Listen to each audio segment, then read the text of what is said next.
Hello नमस्कार दोस्तों, मैं मंजू गिरी अपने यूट्यूब चैनल पर सभी का स्वागत करती हूँ। दोस्तों आज मैं अपनी मम्मी के साथ सुनाने जा रही हूँ आप सभी को एक विवाह गीत। बहुत सुंदर विवाह गीत है दोस्तों। इस गाने पर हमारे खूब प्यार दुलार देना, आशीर्वाद देना, व्यूज़ खूब जाना चाहिए। धन्यवाद। सवना बदावना के निजया दियरिया भैंसी तोरा बैचनान जी। सवना बदावना के निजया दियरिया भैंसी तोरा बैचनान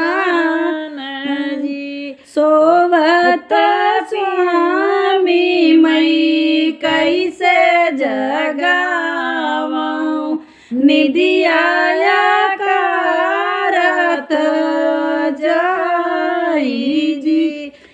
सोवत स्वामी मई कैसे जगावूं निदिया कारत एक काम कही मोरे स्वामी सुन ले यार जहामार जी। भैंसिनी बेच स्वामी गाना गड़ाउत्या सोत्या न गोड़ पसार जी। भैंसिनी बेची स्वामी गहना गढ़ावा सोवा तू टोड़ पसार जी।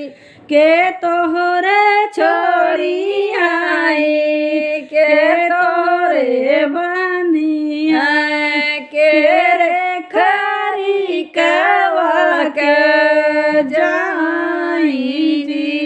कौन चूल्हा छने दैया जमाई है के रे बेचन लाई जाई जी। कौन चूल्हा छने दैया जमाई के रे बेचन लाई भैया मोरा छोरी हाई भैया मोरे बनी है बाबा खरी कवा के जाई जी। माया चूल्हा छने दैया जमावा भौजी बेचन लाई माया चूल्हा छना दैया जमावाई भौजी बेचन लाई जाई जी। एक काम कही मोरी धनिया सुन लिया राजा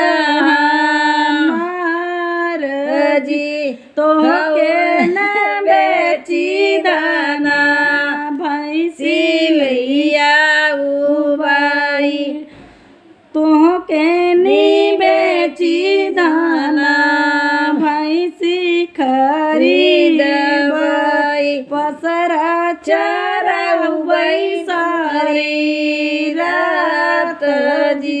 धन्यवाद दोस्तों, कैसा लगा कमेंट में जरूर बताना। मिलते हैं नेक्स्ट वीडियो में।